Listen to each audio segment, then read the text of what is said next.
All right, we have another one of the big winners from Saturday night's UFC on ESPN 14 event. Jesse Ronson took on Nicholas Dalby, submits him in the first round. What a story this was to get back to the octagon. Welcome back to the UFC, Jesse. How are you, sir? I'm good, man. I feel great. Most interviews I think I've ever had to do after a fight, so it's exciting. I think everyone at this point is well aware of your story, of what happened a couple of years ago, and your road to get back to this place you're in right now. And you get the opportunity to come back into the UFC. You get a quick finish. You get a bonus. I mean, this is like out of a movie script, is it not? This is crazy, right? That's it is, movie-esque. It's got that level of epic to it, especially with the background story and everything that I've been through to get back and to get that win the way I got it over a guy that's never been finished before. A weight class up is good, especially not too many people know what happened during the day. If you guys wanted to touch on that, but it was just an absolute crazy time. Well, what happened during the day?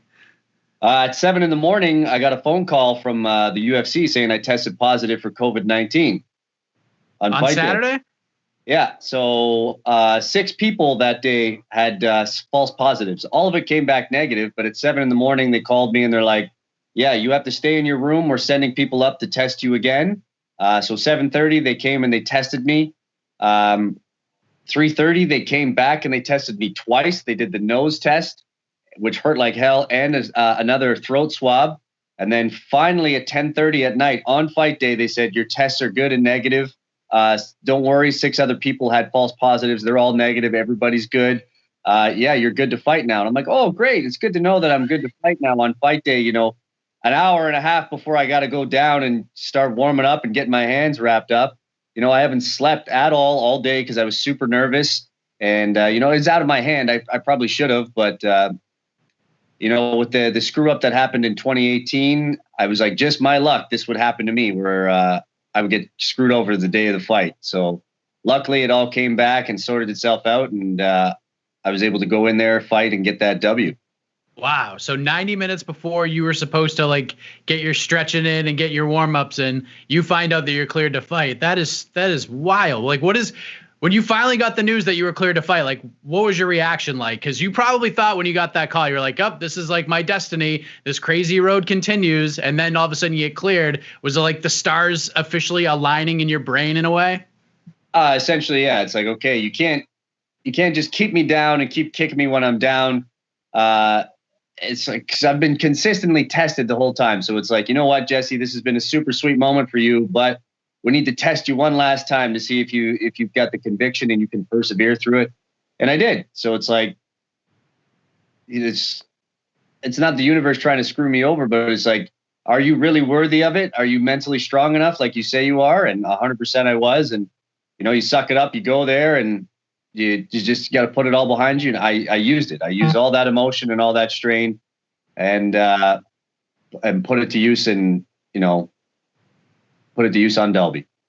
So how did this all happen to get you back? Because 2018, you're scheduled to fight Diego Ferreira at UFC 231. We know what happened there with the weight. And most would agree, and I think you probably said this yourself, that another opportunity to get back in the UFC at best was unlikely considering the reaction and precedent set in the past. So, Dalby needs an opponent. How did you get this call? How did this all come? Was it you presented as a potential option, or did your manager just call you and say, "Dude, you're in the UFC again"? It was Canada Day for me. It was 10 o'clock at night, and he goes, the message, I swear to literally is as follows: July 25th, 170 pounds versus Nicholas Dalby.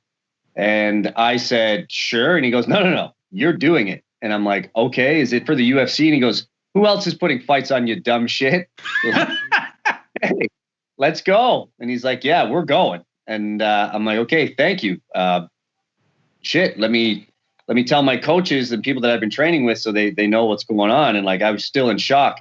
And then the next day I got the contract. I'm like, okay, so he's not just pulling my leg. This is for real. All right, let's go.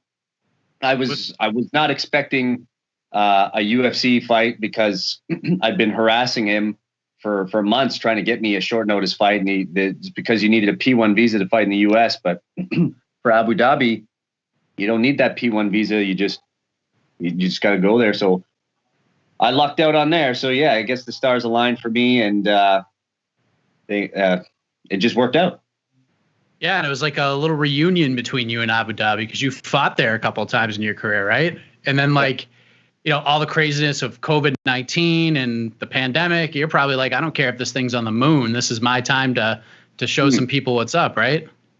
Oh, 100%. Over the last 7 years, excuse me, I've done everything and anything I could to improve myself. When I was in the UFC in 2013, 2014, I had wrestling defense is what I had. I had jiu-jitsu defense. I was just a 2-stripe white belt, and all I had was my kickboxing base. Now my kickboxing's better. I'm a 2-stripe brown belt. I'm out wrestling D1 wrestlers and submitting black belts and high-level brown belts and everything. Like, I just feel that my skill set, where it is right now, and it can still improve. I just feel like now is the right time, and I'm glad I got to showcase what I got to do, or what I could, on July 25th. And I'm looking for a real tough guy for my next fight, which I'm hoping November or early December.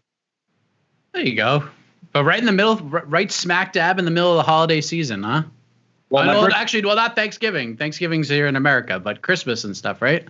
My birthday is December 24th, so I'd love to fight before December 24th so I can celebrate my birthday, and then Christmas right after, and then New Year's right after that, and then get back to it. So, like I said, November would be perfect. I could be ready for late October if they needed me. It would put a lot of stress. I mean, as soon as I get out of this quarantine, I got to get back on the diet. But, which is probably good for me. At 14 days of rest and being able to splurge is more than enough. So I'll be ready to get back to it after this. So I could be ready for late October, but November would be ideal, mid to late November. But before you got the call, I'm curious about this. Did you still have like a feeling that this might happen, or had you accepted the fact that the UFC may not be an option anymore for you after everything that happened? Did you still have that feeling like am I, because I don't know if you're married or not. Like, I'm married, and when I met my wife, I wasn't looking for anything, because normally guys are like, oh, I can't wait to find that girl at the bar. And when you're not looking for it, that's when love hits you. Is that kind of like how this was with the UFC call for you, or did you believe that it was going to happen for you? I knew at one point, not this soon. I was thinking maybe next year, but the guy that I just fought before UFC, Troy Lamson, he was like the #1 guy in North America. Like, Dana White talked to him, and they loved him. They wanted him. The UFC wanted him. So I was like, that's that. I want him. I want to fight him, and I want to make an example of him to show, like, hey, this is your hot prospect that you want so bad. Are you guys going to be paying attention to me after I smash him? After dropping him twice and choking him out, he's the D1 wrestler in jiu-jitsu black belt, and I absolutely annihilated him. Like, I made a statement. So I was like, yo, this is the guy that you want. This is your next up and coming guy. And he just got smashed by me. I told you, I've been trying to tell you, I am good. Like, trust me, like, give me my shot and I will show you. And, then the COVID-19 thing happened, and I was like, all right, well, UFC is probably not going to happen this year. So I'll just, again, keep developing my skills and keep pushing. And then, boom, call happened. And, what the best part of all of that was, a lot of people were giving Sean Shelby shit for signing me. They're like, oh, why would you sign this guy? He's 21 and 10, 34 years old. We've got this guy, and so on and so forth. It felt so good hearing Sean Shelby say, thank you for that, Jesse, because now there's a lot of people out there that I can tell to go eat shit and to never again. I'm like, yes, thank you, sir. 100%. He's like, yeah. He's like, you don't understand how many people I've texted to be like, what about that? What did you have to say about my judgment and me signing this guy? Oh, yeah, that's right. Shut the hell up. He just beat this guy a weight class up, first round submission, and got a bonus. So wow. How satisfying was that? Oh, it was so good to hear that. And, and that was on the plane ride back, because he was like sitting like right across from me. It was like me, Tanner Bolzer was to my right, Carlos Esparza was to my left, and then he was up to the left. So we had 15 hours of flight together, and it was good. I got to know I got to know a lot about Sean Shelby and what he used to do back in the day. It was pretty cool. What did he used to do back in the day? He told me he was a stuntman. Really? Yeah, he wrestled for 10 years or so and did martial arts, and then he became a stuntman. And I think he said his biggest role was being a stuntman for Colt and the Three Ninjas. Oh my God. It's unreal. I was like, get the hell out of here. So he's like, he did that for a couple of years and it took its toll on his body. And then, he's led a pretty interesting life, to say the least. You wouldn't expect. I was like, no way. And he's actually a super nice guy. And he's super cool. And it's just something you wouldn't expect. Wow. I haven't heard Three Ninjas in 25 years, probably. It's a great movie growing up too, right? So good. Wasn't expecting that at all. Wow. Your story is just like amazing, even adding that to it, because, with all the things that happen, you go in there in your return up a weight class and you finish a guy, like you said, who hadn't been finished. When the referee like pulls you off, what is going through your mind in that moment? Like, could you even put it into words? Yeah. The first feeling is, F yeah, I just, and then it's like, is this happening? It's like, you see, when the ref pulls me off, I get up and I lift my arms, and then I look down at him and I'm like, this is real. Oh shit, this is real. Yeah. And then I get back to the cage and I'm like, woo, holy shit. And then the commission and they all come over to me because my nose was leaking a little bit. They're like, how do you feel? I'm like, I just got my UFC debut, and how the hell do you think I feel? I'm like, super excited. Like, yeah, go enjoy it. You're good. Right. I was just super excited. Like, I'm shaking right now thinking about it. It's like, it's still fresh. You were on fire in your post-fight interview, on a roll. I mean, it was probably just like mostly the excitement, but you call out Luis Pena, you call out Jalen Turner, you tell him to go eat some food and go up to 170. Like, it was great stuff. Like, was that something you planned on doing, or was that like adrenaline and momentum at the top of the dome there? Well, everybody always says, because the way the UFC is going right now is that you should have somebody in mind to call out before, when you get that win, like, who do you want next? And you're most likely going to get it. So I love fighting tall guys. 90% of my training partners at the gym are, 6'2", 6'3", 6'4". So I looked them up, and, we got Luis Pena, that's 4-3 in the UFC, and Jalen Turner, that's 2-2. I would love to fight Luis Pena because, on the plane ride back, they were asking me, like, who do you want? And I was like, oh, Luis Pena or Jalen Turner. And they're like, oh man, Luis Pena is tough. And I'm like, oh, he's tough. Perfect.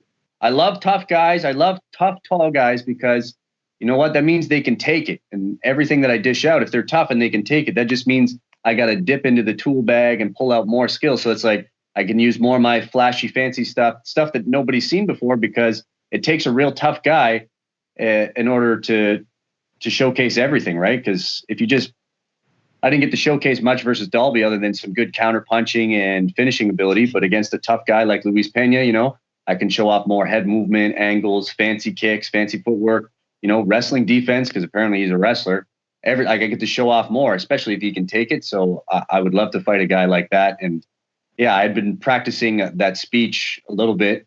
The only thing that I had saved in my head was the ice cubes and lettuce part. But seriously, how can you be, a full-grown man at 6'3" fighting at 155? Like, have you hit puberty yet? Like, has manhood actually come to you? Because that doesn't make sense. Like, you're just too small. Like, you're skinny as hell. Like, I don't get it. Like, how do your bones not break under the weight of just going down the stairs? Like, I don't get it. So yeah, the chirps are plenty if they want to answer. But Luis Pena is definitely the number one guy that I want to fight. He tried to get to 45 once before, and I think he missed, but he was close. No, I heard he missed weight by like 8 pounds or something. Was it that much? I thought it was like 4 pounds or 5. I don't know. I remember hearing somebody he missed by a lot. Like, it wasn't even close. So 4 pounds is close-ish, I guess. But I think it was more than that. Like, I don't think he hit under 150. So, and there's no right. 6'3". What are you doing at 145? Like, ice cubes and lettuce. Like, that's not enough. Like, you're Jose Aldo when he cuts to 35. He's got to eat like 4 pounds of lettuce a day or salads. And I'm like, no, that's just not right. That's crazy. You were on the same card with him, because everyone who got a finish outside of Trinaldo got a bonus. But you guys both had first round finishes. But Khamzat Chimaev, that mania is running wild right now, and you got to share the card with him. What have you sort of made of his entry into the UFC, getting the 2 wins in 10 days, and all the hype he's picked up? And just, I don't know how much you were around that guy on Fight Island, but what was it like sharing a card with that guy and seeing what's come out of that? I didn't even get to see his fight. When I got to the island, like the first day I got to the island, he was in the elevator with me as I was going to my room, and I'm like, who is this guy? Because I didn't know he was fighting on the card, but that he's 8-0 and all finishes, and he just looks like a crazy SOB, and he just seems so calm. Like, he's the type of guy that a grenade would go off and he wouldn't even jump. Everyone would be like, whoa, what was that? And he would just be like, I know a lot of people are putting him up. They're like, oh, he might be next for Kamaru Usman or whatever. Nah, like,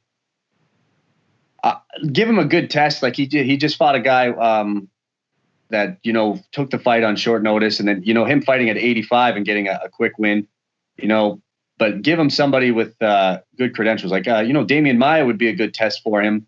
Colby Covington would be a good test for him. But those guys, again, it wouldn't make much sense for him other than to fight a big name, because he'll make like 16, 18 and 18 a show, maybe at most, whereas those two guys are making over 100. So even on a win with a bonus, he won't be getting paid like those guys. So to me, that doesn't make sense. But for him, he probably doesn't care. He just wants to slay people. Yeah. But yeah, I look forward to watching him. I mean, our producer, Casey, is just like, throw this guy to the wolves. Like, let's go. Give him top 5, give him top 10. And if they gave him a top 15, I wouldn't mind. I'd like to see it. But I think him and like a guy like Cerrone makes all the sense in the world. Like, it's not a top 15 guy. It's a guy with a name, and it's a guy who will test Khamzat anyways. Like, the guy's not going to be afraid of Chimaev whatsoever. He's the numbers and the stats and the 192 strikes to 2 over those 2 fights. That's not going to scare Cowboy. So I'd kind of like that idea. Sink or swim kind of a fight. Is this guy ready for a top 15? If he beats Cerrone, maybe. If not, we know he's not quite there yet. We could push him back a little bit. I was thinking maybe like a Cowboy Oliveira, because they're both coming off wins on the same card, him versus Cowboy. Both tall, lanky guys. Cowboy Oliveira can throw down, and he doesn't have much quit in him. So we would probably get to see Chimaev get tested on the feet before he starts wrestling again. But yeah. Cowboy Cerrone, however, would be more of a threat to Chimaev on the ground. Right. But I can see him just blasting through Cowboy too at this point. Maybe Cowboy 5 years ago would be a good test for him, but Cowboy right now and that young stud, I can see, no offense to Cowboy, he's like one of my all-time favorite fighters, but I can just see Chimaev just pounding right through all the jiu-jitsu that he has. Yeah, he's on another level right now, and so are you coming out of that win. That was very impressive. Could you ever see yourself fighting? I mean, you may have, like, as an amateur, maybe early in your career, but turning around that quickly, 10 days, down a weight class. Like, if you fought at 170 one day and then 10 days later fighting at 55, like a week and a half later, would you do that, like, now? If I could, yeah. Like, this fight, I had my weight cut from 176 down to, and I got down to 170 and then rehydrated up to 171 for weigh-ins. But fight day, I was 182. Which means that I would have to lose, 25 pounds in 10 days, which would be just a lot of water manipulation. That'd be a lot of stress on my body to handle. I would probably do it the other way around, where I would go 155 and then 10 days later, 170. But I don't think I could, at this point in my life, I don't think I could do it the other way around, 170 and then 155. I'd have to do it backwards, 55 and then 70. I would totally do it, because who wouldn't want that double paycheck? There you go. So best case scenario for you, November, you and Pena, makes all the sense in the world to me as well. I would love that. Even though they say it's like, well, he's coming off a loss. Well, it doesn't matter. Like, he's 4-3 in the UFC. I'm technically 1-3 in the UFC, 1-0 now. But so to me, it makes sense. Like, just give it to me. And he's a tough guy. It is what it is. I don't care if he's coming off a loss or a win right now. To me, we're around the same pay grade, and we have, almost around the same amount of fights. He's got 7, I've got 4, but I got more experience than him for overall fights. And it just, to me, it makes a lot of sense. And me and Violent Bob Ross can paint an excellent picture of violence together in the cage. You have a way with words, my man. And then we just got to play the lettuce and ice cubes thing, and you got the promo all set up for that fight. It's a beautiful thing. So congratulations on the win, man. I appreciate you coming on and talking all about it. What a road it has been for you. And now because of you and telling me that Sean Shelby story, I'm going to have to probably buy now 3 Ninjas and watch it tonight. So I appreciate your time, and congratulations on the win. Hopefully you get what you want with the Pena fight in November. Sounds good to me. Thank you, sir. I appreciate your time and the call.